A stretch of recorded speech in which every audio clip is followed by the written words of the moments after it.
আজকে আমাদের টপিক হচ্ছে প্রিসেট অ্যান্ড ক্লিয়ার। এই টপিকটা আমরা আগে অলরেডি পড়েইছি, কিন্তু কিছু কিছু স্টুডেন্টের ডাউটস থাকার জন্য আমি এটাকে আরেকবার বলে দিচ্ছি। প্রিসেট আর ক্লিয়ার এই নাম থেকে বোঝা যাচ্ছে প্রিসেটকে যদি আমি অন করি তাহলে আমার ফ্লিপ ফ্লপের আউটপুট কি হবে, অলওয়েজ ওয়ান হবে। ওকে। আর ক্লিয়ার মানে হচ্ছে ফ্লিপ ফ্লপের আউটপুট অলওয়েজ জিরো হবে। ওকে। তো আমাদের যখনই কোনো একটা আইসি কিনবো আমরা ফ্লিপ ফ্লপের, সেই আইসির মধ্যে একটা ইনপুট থাকবে, নাম হচ্ছে প্রিসেট। ওকে। আর একটা ইনপুট থাকবে যার নাম হচ্ছে ক্লিয়ার। ঠিক আছে। তো এই যে ক্লিয়ার ইনপুটটা আছে, আমি যদি এই ক্লিয়ার ইকুয়াল টু যদি ওয়ান করি, তাহলে ফ্লিপ ফ্লপের যে আউটপুট কিউ আছে, কিউ ইকুয়াল টু জিরো হয়ে যাবে অলওয়েজ। ওকে। আবার যদি আমি এখানে প্রিসেটকে যদি ওয়ান করি, তাহলে কি হবে, কিউ হয়ে যাবে always one, irrespective of the আমার এনি ইনপুটে যাই থাক না কেন, আমার প্রিসেটে ওয়ান থাকলে আউটপুট অলওয়েজ ওয়ান হবে। বোঝা গেল? এবার প্রবলেমটা কোথায় আসছিল, সেটা হচ্ছে অ্যাক্টিভ লো অ্যাক্টিভ হাই। যখনই কোনো একটা ফ্লিপ ফ্লপ আমরা নিব, সেই ফ্লিপ ফ্লপে যদি ক্লিয়ার আর প্রিসেট এরকম করে থাকে যেখানে আমার কোনো বাবল নেই, তাহলে আমরা বলবো সেটাকে active high. Okay. So that mean this one also active high preset. ঠিক আছে। অ্যাক্টিভ হাই মানে হচ্ছে যদি আমরা ক্লিয়ারে যদি ওয়ান দিই, তাহলে কি হবে, কিউ হয়ে যাবে জিরো। ঠিক আছে। আর অ্যাক্টিভ হাই প্রিসেটের জন্য কি হবে, যদি আমরা প্রিসেটে যদি ওয়ান দিই, তাহলে কি হবে, কিউ হয়ে যাবে অলওয়েজ ওয়ান। কিন্তু তোমাদের মাথায় রাখতে হবে, কখনোই আমরা অ্যাক্টিভ হাইয়ের ক্ষেত্রে অ্যাট এ টাইম ক্লিয়ার আর প্রিসেটকে কখনোই আমরা একসাথে ওয়ান করতে পারি না। তার মানে কি, আমি প্রিসেটে ওয়ান দিলাম, ক্লিয়ারও ওয়ান দিলাম, তাহলে কি হবে, আমার এখানে প্রবলেম হয়ে যাবে, তাই না? আমার এখানে গার্বেজ ভ্যালু দেখাবে। ঠিক আছে। তো আমাকে দেখে নিতে হবে আগে ফ্লিপ ফ্লপের আইসি যখন কিনবো, জাস্ট লাইক 7476 একটা জেকে ফ্লিপ ফ্লপ আইসি, সেখানে দেখবে ক্লিয়ারটা হচ্ছে অ্যাক্টিভ লো। তার মানে কি, যদি আমরা জিরো দিই তাহলে কি হবে, আউটপুট হয়ে যাবে আমার অলওয়েজ জিরো। ঠিক আছে। এবার অ্যাক্টিভ লোটা বোঝায়, এটা অ্যাক্টিভ হাই বোঝালাম। অ্যাক্টিভ লো মানে কি হচ্ছে,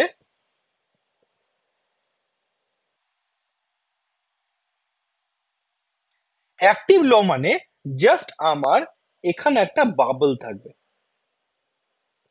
ওকে। আর প্রিসেট আমার এখানে একটা বাবল থাকবে। কোনো ফ্লিপ ফ্লপ যদি অ্যাক্টিভ হাই হয়, তাহলে সেটা active high for clear and preset also. আবার কোনো ফ্লিপ ফ্লপ যদি অ্যাক্টিভ লো হয়, তাহলে সেটা ক্লিয়ার আর প্রিসেট দুজনের জন্যই কিন্তু অ্যাক্টিভ লো। ওকে। এবার অ্যাক্টিভ লো মানে কি, অ্যাক্টিভ লো মানে আমরা এখানে বলতে পারি যে যখন আমার ক্লিয়ারটাতে আমি জিরো দিব, ঠিক আছে, তখন আমার আউটপুটটা জিরো হবে। কেন? যদি আমরা এখানে ক্লিয়ারটাকে জিরো দিয়ে দিই, তাহলে কি হবে, আলটিমেটলি এখানে জিরো দেওয়া মানে এই পয়েন্টে আমরা আসবে ওয়ান। ঠিক আছে। তাহলে দেখো আলটিমেটলি ফ্লিপ ফ্লপের মধ্যে কিন্তু ওয়ানই ঢুকছে, তাই না? তাহলে সেটা কি করে কাজ করবে, জাস্ট লাইক অ্যাক্টিভ হয় যদি ক্লিয়ারে ওয়ান দিই, ফ্লিপ ফ্লপে ওয়ান ঢুকছে ক্লিয়ারে, তাই তো? ফ্লিপ ফ্লপে যদি ওয়ান ঢুকে ক্লিয়ারে, তাহলে আউটপুট কি হয়ে যাবে, Q equal to zero. Active low এর ক্ষেত্রে কিন্তু সেমই হচ্ছে। যদি আমরা এখানে জিরো দিই, তাহলে আউটপুট এখানে কত আসছে, ক্লিয়ারের এখানে ওয়ান আসছে, আলটিমেটলি ক্লিয়ারে ঢুকছে। এই যখনই ক্লিয়ারে ওয়ান ঢুকছে, আউটপুট কি হয়ে যাবে, জিরো হয়ে যাবে। এখানে অ্যাক্টিভ লো কেন বলা হচ্ছে, অ্যাক্টিভ লো বলার কারণ হচ্ছে যে যদি আমার ক্লিয়ারে লো দেওয়া হয়, তাহলে আমার ক্লিয়ারটা অ্যাক্টিভ হয়ে গিয়ে আউটপুটকে জিরো করে দিচ্ছে। ওকে। সিমিলারলি প্রিসেটের ক্ষেত্রে কি হবে, এটা হবে অ্যাক্টিভ লো প্রিসেট, তাই তো? তার মানে যদি আমরা প্রিসেটে জিরো দিই, তাহলে আউটপুট কি হয়ে যাবে, ওয়ান হয়ে যাবে। Similar concept. বাট প্রবলেমটা কোথায় আসছিল, প্রবলেমটা হচ্ছে সার্কিট ডায়াগ্রামে। এবার আমি তোমাদেরকে সার্কিট ডায়াগ্রামটা দেখাচ্ছি যখন আমরা অ্যাক্টিভ হাই করব। ঠিক আছে। তাহলে অ্যাক্টিভ হাইয়ের জন্য এটা হচ্ছে আমার ক্লিয়ার, আর এটা হচ্ছে আমার প্রিসেট, তাই তো? এটাকে বলি কিউ, এটাকে বললাম কিউ বার। এটা সাপোজ আমরা ধরলাম এস আর ফ্লিপ ফ্লপ। ওকে। তাহলে আমরা এখানে এস আর ফ্লিপ ফ্লপের সার্কিট ডায়াগ্রামটা ড্র করছি।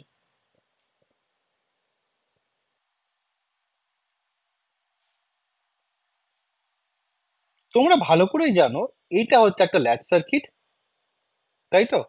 আর তার আগে আরেকটা ন্যান্ড গেট লাগানো হয়, তাহলে এটা আমার হয়ে যাবে ফ্লিপ ফ্লপ, যেখানে এটা হবে এস, আর এখানে একটা কমন ক্লক থাকবে, আর এটা হয়ে যাবে আর, তাই তো? এটা কিউ, এটা কিউ বার। ঠিক আছে। এই যে সার্কিটটা আছে, এখানে কিন্তু কোনো রকমের ক্লিয়ার বা প্রিসেট কিন্তু আমার ইনপুটে নেই। কি কি আছে, এস, আর, ক্লক, কিউ, কিউ বার। মানে সাপোজ এখানে থাকবে এস, আর, ক্লক, ঠিক আছে, কিউ আর কিউ বার। কিন্তু দেখো এখানে ক্লিয়ার আর প্রিসেট কিন্তু দেওয়া নেই। এবার আমরা দিব হচ্ছে ক্লিয়ার আর প্রিসেট। কি করে হবে দেখো, আমাকে আউটপুটটাকে কি করতে হবে, 1 করতে হবে যদি আমার এখানে প্রিসেটে 1 যায়, তাই তো? তাই আমরা কি করছি, আর আমরা জানি কোনো ক্রমে যদি আমরা একটা ন্যান্ড গেটের ইনপুটে যদি 0 ঢুকাতে পারি, ন্যান্ড গেটের জন্য 0 হচ্ছে আনকন্ট্রোলড ইনপুট, তাই তো?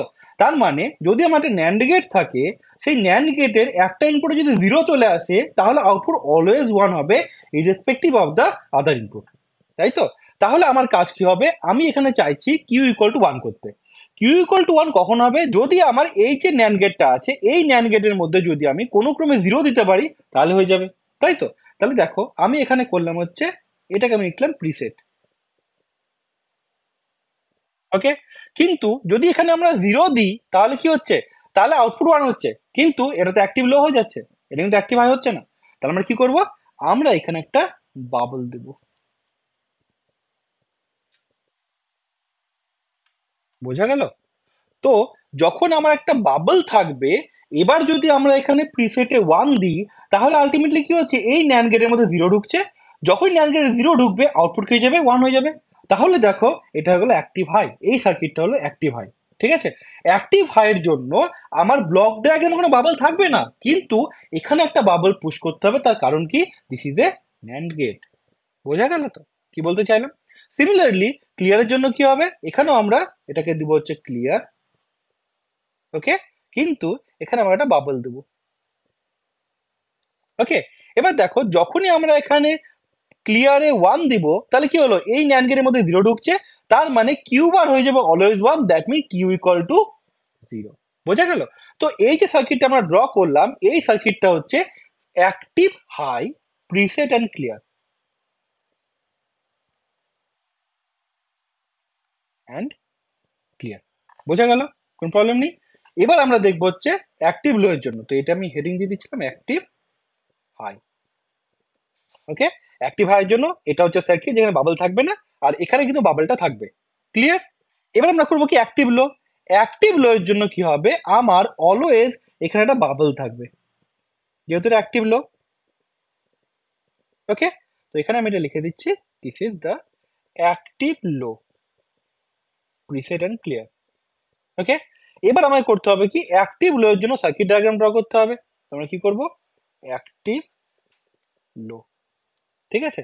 আর অ্যাক্টিভ লো এর জন্য দেখো এখানে আমি ক্লিয়ারটাকে 0 দিতে চাইছি, ক্লিয়ার 0 দিলে আমার এখানে 1 আসা উচিত, তাহলে এটা 0 আসা উচিত, তাই তো? সিমিলারলি প্রিসেটে আমি এখানে 0 দিতে চাইছি, তাহলে আমার আউটপুটটা 1 আসা উচিত, কিন্তু এখানে বাবল লাগানো আছে, তাই তো? তাহলে হবে না। তাহলে কি করতে হবে, আমাকে দুটো অপশন আছে।